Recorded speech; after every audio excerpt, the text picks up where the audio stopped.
राम डरते डरते तालाब के पानी में जाता है और उस कमल तक पहुंचता है। फिर राम ताज लेकर उस कमल के ऊपर रख देता है। तभी अचानक से एक बहुत तेज प्रकाश आता है और कमल के ऊपर एक रानी प्रकट हो जाती है। किशनपुर नाम का एक गांव था जहां पर राम नाम का एक गरीब मछुआरा रहता था। उसकी पत्नी का नाम कनिका। अरे कनिका, कुछ खाने को है तो दे दो। अरे बड़ी जोरों की भूख लगी है। माफ कीजिए राम, खाने के लिए कुछ नहीं बचा है। थोड़ी रोटियां थी, वह भी खत्म हो चुकी है। हे भगवान, ये कौन से जन्म का बदला ले रहा है तू हमसे। एक तो हमारे राज्य में पानी की कमी हो गई है, जिसके कारण मछली भी हमें नहीं मिलती। आखिर हम जैसे मछुआरे कहाँ जाए। किशनपुर राज्य में कई सालों से पानी की कमी चल रही थी। तालाब धीरे धीरे सूख रहे थे, जिसके कारण मछलियां कम हो रही थी और गांव के कई मछुआरे इस बात को लेकर परेशान थे। गांव के लोग आपस में परेशान की बात कर रहे हैं। भाई क्या बताऊं, पानी की इतनी कमी हो रही है कि कुछ दिनों में तो प्यास से मरने की दिन आ जाएंगे। हाँ भाई, क्या बताओ, हर पल ये सोचकर पानी खर्च करता हूँ कि कोई पानी कल ना मिले तो क्या होगा। गांव में हर तरफ सिर्फ यही बातें हो रही थी। एक दिन राम परेशान था और रास्ते से लौट रहा था। हे भगवान, मैं अब क्या करूंगा। घर जाकर अपनी पत्नी और बेटी को क्या कहूंगा ऊपर वाले। राम झिझकता हुआ घर जा रहा था।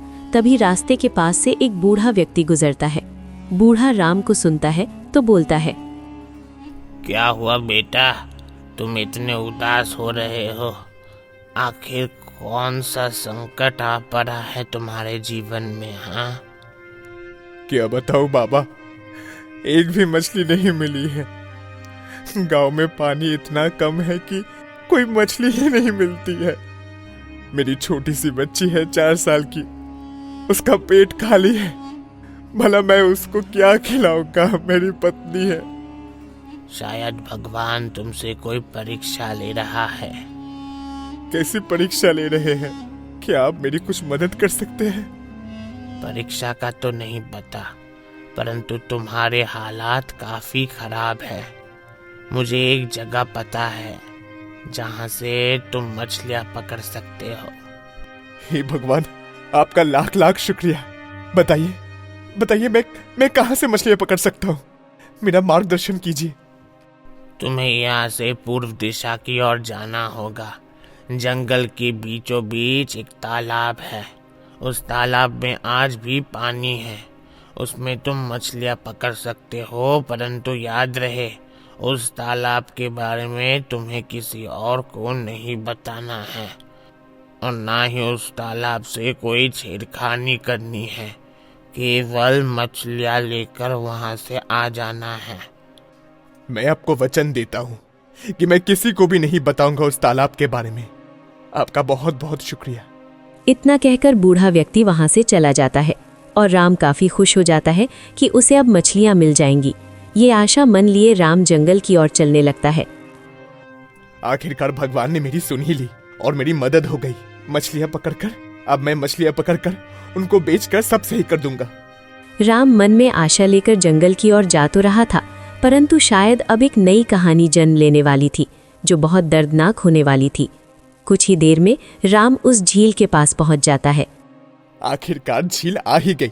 अब जल्द से जल्द जाल डालकर मैं मछलियां पकड़ना शुरू करता हूँ। झील काफी शांत थी और काफी सुंदर, जिसके बीच में एक कमल था। राम मछलियां पकड़ता है और उन्हें बाजार में बेचता है। अब सब कुछ ठीक हो गया है कनिका। देखो देखो, आज राशन भी लेकर आया हूँ और गुड़िया बेटी तो अब भूखी भी नहीं रहेगी। सही बात है, परंतु ऐसा भी क्या हुआ जो आज अचानक पैसे आ गए? आपको मछलियाँ कहाँ से मिल गई? अरे मुझे झील से मिली है। झील? कौन सी झील? आजकल सारी झील तो सूख रही है।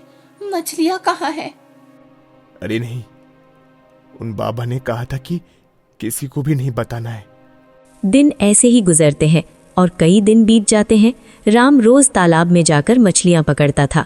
एक दिन जब राम मछलियां पकड़ रहा था, काफी मछलियां पकड़ लिया हूँ, जाल तो खींच ही नहीं रहा है। राम काफी कोशिश करता है और जाल खींचता है। तभी अचानक से उसमें से एक आवाज आती है, छोड़ दे वरना वरना वरना अच्छा नहीं होगा। मुझे छोड़ दे वरना तेरा तीते बट्टा मारने आ जाएगा। हे भगवान, ये कैसी बात कर रही है? कौन है? किसकी आवाज है? भगवान, मुझे यहाँ से जल्द से जल्द भागना होगा। मुझे बहुत डर लग रहा है। राम के डर के मारे उस समय ऐसा महसूस हो जाता है कि वो भागते भागते अपने घर आ जाता है। घर में उसकी पत्नी बैठी होती है। उसकी पत्नी उसे देखकर चौंक जाती है। तभी राम से बोलती है, आपको क्या हुआ? आप इतना हाफ क्यों रहे हैं? आपको इतना पसीना क्यों आ रहा है? क्या हुआ? सब सही तो है ना? अरे आज पता है क्या हो गया है? अरे मैं उस तालाब के बारे में तुम्हें किसी और को नहीं बताना है। अरे नहीं, वो बूढ़ा व्यक्ति ने मना किया था कि किसी को भी उस तालाब के बारे में नहीं पता चलना चाहिए। मैं वो वचन नहीं तोड़ सकता। मैं नहीं बताऊंगा। बोलिए ना, क्या सोच रहे हैं? अरे कुछ नहीं, वो रास्ते में मुझे सांप मिल गया था। मेरे पैर में लपट गया था। मुझे डर लग रहा था कहीं काट न ले, इसीलिए भागते भागते आया। मैंने सोचा न जाने क्या हो गया। भगवान का शुक्र है, सब सही है। इसी तरह कुछ समय गुजरता है। कुछ दिन बाद राम फिर से उस तालाब में जाकर मछलियां पकड़ने लगता है। क्या करूं भगवान, आखिरकार मैं इस तालाब में आ तो गया। पर उस दिन के बाद से मैं कभी भी यहाँ आना नहीं चाहता था। परंतु और कहीं मछलियां भी तो नहीं मिलती। भूख लगती है, अपनी बीवी बच्चे का पेट कैसे भरूं? इस तालाब से ही तो मेरा गुजारा चलता है। राम किसी तरह डरते डरते मछलियां पकड़ना शुरू करता है। मछली पकड़ने के लिए वो अपना जाल पानी के अंदर डाल देता है। कुछ देर बाद कुछ मछलियां जाल में फंसती हैं। वो जाल खींचता है। अरे ये ताज तो काफी अच्छा लगता है, काफी महंगा है। उस दिन तो यहाँ से डरावनी आवाज आ रही थी। वो ये ताज, खैर एक काम करता हूँ, इसे रख लेता हूँ। पता नहीं कब क्या हो जाए, ये मेरे काम आ जाएगा। राम उस ताज को घर लेकर आ जाता है और उसे एक जगह छुप कर रख देता है। कुछ दिन बीते। गांव में अचानक से पानी पूरी तरह से खत्म होने लगा। प्यास के कारण लोग मरने लगे और पेड़ पौधे सूखते चले जाते हैं। हे भगवान, मेरा बेटा नहीं रहा इस दुनिया में। प्यास के कारण मेरा बेटा चला गया। भला मैं क्या करूं? इतना बड़ा राज्य है, परंतु पीने के लिए पानी तक नहीं है। तभी पास में ही एक और आदमी रो रहा था। हे भगवान, मेरी जीवन बेकार हो गया। मेरी माँ चल बसी है पानी के प्यास के कारण। तभी वहां पर वही बूढ़ा व्यक्ति आता है जिसने राम को उस तालाब के बारे में बताया था। हे भगवान, ये क्या हो गया आखिर? पूरा राज्य इतना ज्यादा बेकार कैसे हो रहा है? लोग क्यों मर रहे हैं? मुझे तो कुछ समझ नहीं आ रहा। तभी वहां पर एक कम उम्र का आदमी आता है जिसका नाम राजेश था। बाबा ये सब क्या हो रहा है? मुझे कुछ समझ नहीं आ रहा है। मुझे याद आया, मैंने उस तालाब के बारे में एक मछुआरे को बताया था। मैंने उसको वचन दिया था कि किसी और को ये बात ना बताए, परंतु मुझे डर लग रहा है कि कहीं उसने कुछ गलत तो नहीं कर दिया है। राजेश और बूढ़ा व्यक्ति दोनों मछुआरे के घर में जाते हैं। मछुआरे के घर के बाहर जाकर दोनों जोर जोर से मछुआरे को बुलाते हैं। अरे कोई है? अरे भाई कोई बाहर निकलो। कुछ ही देर बाद अंदर से राम और उसकी पत्नी आती हैं। अरे कौन हो भाई आप लोग? मुझे नहीं पहचाना क्या तुमने? अरे आपको कैसे नहीं पहचानूंगा? आपके वजह से ही तो हमारे दिन बदले हैं। बेटा, तुम्हारे दिन बदल गए हैं, परंतु आज पूरे राज्य में खतरा आ गया है। क्या तुमने उस तालाब के साथ कोई छेड़खानी की है? हाँ काका, मैं तो बड़ा डर गया था। उस तालाब से बड़ी अजीब अजीब आवाज आती थी कि मुझे छोड़ दो, किसी लड़की की। और फिर अगले दिन सब सामान्य हो गया। एक दिन मछली पकड़ते समय मुझे ये ताज मिला। मैं उसे लेकर अपने घर में आ गया। हे भगवान, राम तूने ये क्या कर दिया। मुझसे भी बहुत बड़ी भूल हो गई कि तुम्हें मैंने उस तालाब के बारे में बता दिया। अरे मैं तो तुम्हारी सहायता करना चाहता था। वो ताज श्रापित है, उसे जल्दी लेकर आओ और चलो जल्दी चलते हैं हम उस तालाब के पास। राम जल्दी घर के अंदर जाता है और उस ताज को लेकर आता है और राम, राकेश, राम की पत्नी और बूढ़ा व्यक्ति चारों उस तालाब के पास जाते हैं। बूढ़ा व्यक्ति इशारा करते हुए, राम, उस कमल को देख रहे हो जो तालाब के बीचों बीच है? इस ताज को तुझे वहां रखने जाना होगा। जा, इस ताज को उस कमल के ऊपर रख कर आ। राम डरते डरते तालाब के पानी में जाता है और उस कमल तक पहुंचता है। फिर राम ताज लेकर उस कमल के ऊपर रख देता है। तभी अचानक से एक बहुत तेज प्रकाश आता है और कमल के ऊपर एक रानी प्रकट हो जाती है। हे भगवान, ये रोशनी! मैं आ गई। क्यों, तूने क्या सोचा कि मैं नहीं आऊंगी? अरे मुझे तो आना ही था विक्रम सिंह। सभी ये नाम सुनकर चौंक जाते हैं और बूढ़ा व्यक्ति बोलता है, अनर्थ, अनर्थ हो गया है। मैंने ये क्या सुन लिया विक्रम सिंह? मैंने ये क्या सुन लिया विक्रम सिंह? क्या हुआ बाबा, आप इतने चौंक क्यों रहे हैं? विक्रम सिंह कौन है? अरे राम जी, अंदर क्या कर रहे हैं? जल्दी आइए, मुझे तो कुछ समझ नहीं आ रहा यह सब क्या हो रहा है। कनिका भाभी, आप चिंता मत करो, मैं उसे लेकर आता हूँ। पर ये विक्रम कौन है? काफी समय पहले विक्रम सिंह नाम का एक राजा हुआ करता था, परंतु उसका तो पूरा वंश सब कुछ मिट गया था। फिर ये कौन है? ये लड़की कौन है जो विक्रम सिंह का नाम बोल रही है? मैं हूँ पद्मिनी और मैं विक्रम सिंह की पत्नी थी। विक्रम सिंह कोई और नहीं बल्कि ये मछुआरा राम ही है। ये सुनने के बाद सबकी आंखें खुली की खुली रह गईं। सब एकदम अचंभित हो गए।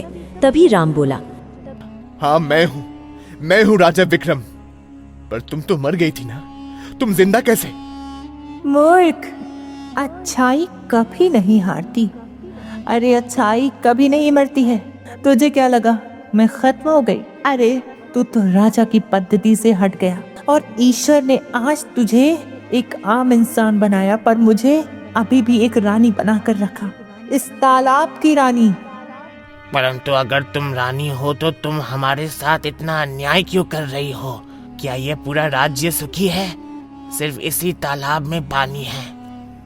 क्योंकि मुझे बदला चाहिए था। मुझे बदला चाहिए था।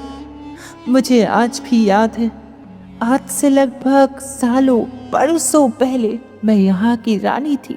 इस पूरे साम्राज्य और आसपास के सभी राज्य हमारी निगरानी में थे, परंतु मुझे क्या पता था यह राजा विक्रम मुझे ठग लेगा।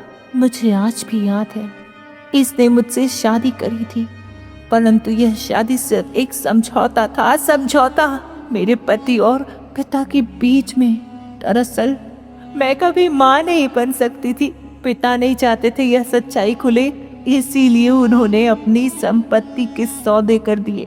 अपना सारा धन इस राजा विक्रम को सौंप दिया और राजा विक्रम ने लालच के लिए मुझसे शादी कर ली। पर उसने मेरे साथ बहुत बुरा किया। उसने मुझे भूख में, प्यास में रखा और मुझे कैद में रखा। उसने एक दूसरी स्त्री से शादी कर ली और उसे पत्नी बना लिया। मैं अकेली रह गई। मेरी सारी संपत्ति, धन, सब कुछ यह ले गया और मुझे इसे तालाब में डाल दिया और मैं डूब कर मर गई। भगवान ने मुझे आशीर्वाद दिया है और मैं आ गई।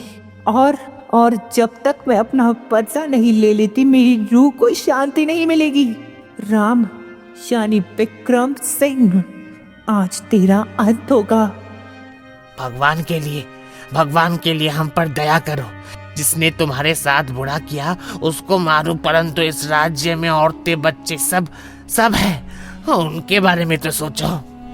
मेरा बदला तो हो गया, पर अब ये बहुत बड़ा इंसाफ बाकी है। राम, मैं तुझे एक श्राप देती हूँ कि तू इसी पल मछली में बदल जाए। कि एक मछुआरा जब खुद मछली बन गया तो कैसा हुआ, अब तुझे भी कोई मछुआरा पकड़ कर ले जाएगा। राम पर अंत में वो एक मछली में बदल जाता है।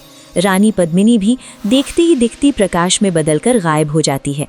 अब पूरे राज्य में एक नई उमंग की रोशनी आई और एक बार फिर से किशनपुर नाम का राज्य समृद्ध हो गया और अंत में फिर से अच्छाई की जीत हो गई।